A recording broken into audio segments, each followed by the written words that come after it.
Good morning, everybody.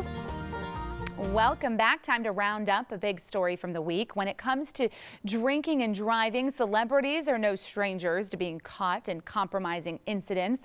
Back in August of 2006, Mel Gibson was arrested for DUI after leaving a bar in Malibu. He later admitted to having a problem with alcohol abuse. And then there was this viral incident last year involving actress Reese Witherspoon. An officer arrested her husband for DUI, but the police dashcam video caught the actress trying to use her celebrity status to get the officer to back off. When it comes to something as serious as suspicion of driving under the influence, do celebrities and political figures deserve special treatment? We'll take, for example, the latest incident involving that McAllen judge arrested last weekend for drunk driving. She pleads with officers for special treatment. Justice Nora Longoria, here's her mugshot, admitted to officers that she had 5 beers last weekend and asked the officers, quote, "Please let me go. I live a couple of miles away.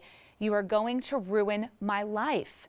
Well, joining us live in the newsroom is our legal analyst, Chris Tritico, our news analyst, Mustafa Tamiz, and public policy analyst, Jackie Bally. All right, guys, she says she had 5 beers during dinner. She left about 3 hours after consuming her last beer. Then she gets busted just a couple miles from home.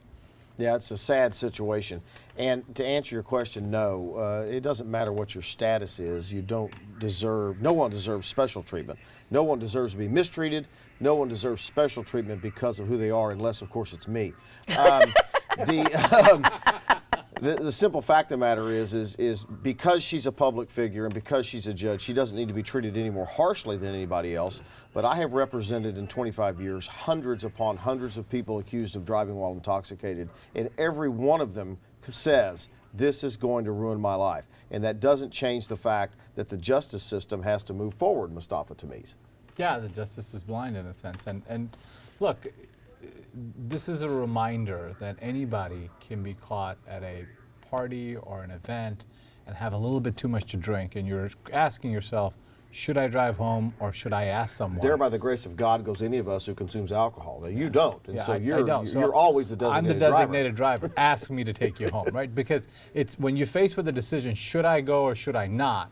This is a time to remember a case like this, because it will more than likely destroy her life in a big way. I mean, she's likely to not to sit on the bench anymore. And so all of us, when you face in that situation, whether you should do this or not, don't do it. And Jackie, Mustafa makes a good point. When you're a judge or a public figure like we are and you get arrested, it's going to make the news like this one did, as opposed to the multitude of people who aren't public figures that get arrested. It never makes the news. As a former elected official, I know firsthand that people are looking at you more closely. You have to elevate yourself even higher than your constituents, because everyone have their eyes on you. And as public officials, as you just said, people are looking at your every move. So, of course, whenever something like this happens, it's going to make the news. I really find it ironic that she said, "You," to the officer, "you will ruin my life." She was the one who made the decision to have the 5 beers and then get behind the wheel. And admit to it. And then, so the fact that she's trying to blame the officer for her actions because he's doing his job, I think that's very sad. I feel for her because, you know, people do drink, but then take the responsibility of your own actions. Don't try to transfer it to that police officer who's doing his job. Let me go to Sally. She's monitoring our social media. Yeah, here's some of the tweets that are coming in right now on Twitter, guys. Mo says, LOL, wow, the irony in her plea. And then Patrick says, if anything, with her being in a position of authority, she needs to be held to a higher standard and have the book. Do you guys think that she should step down? No, I don't. This is not the type of offense, even if she's convicted of, that requires you to leave office.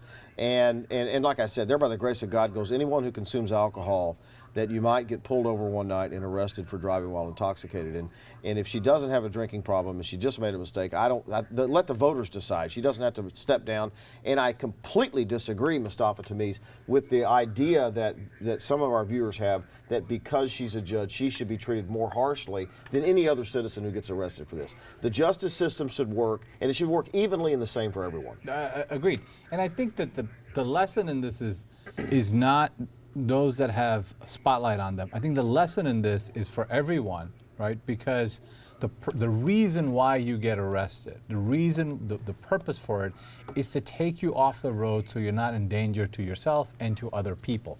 That's the purpose of why we arrest people. And so we need to remember that if you're on the road, the worst thing that can happen is not that you get arrested. The worst thing that can happen is you can cause an accident that can bring injury and kill someone. And if she thinks it's harsh right now, kill somebody and see what happens. Well, yes, but I also think the fact that she told the officer, hey, I'm a judge, let me go, or something to that effect, that gives us a little bit of insight into her thought process, because that statement tells a lot of us that she thinks she is above the law because she's the judge. Right. So even though, no, she's done nothing to actually step down, that requires her to step down, I think those statements and her behavior have really made us question. That statement's going to hurt her defense, quite frankly, because that's going to come in against her if she goes to trial, and a jury is not going to be happy with that. That's very true, yes. I heard she was under the influence, so she didn't know what she was saying. Oh my, oh my. And that's it. We'll be back in a little while. Sally. All right, sounds good. We're going to talk immigration in our next half hour, so you guys can go ahead and our viewers at home and tweet us using the hashtag Fox26 for Life, and we'll try to get your comments on the air. We'll see you in just a few. Caitlin. Thanks, Sally.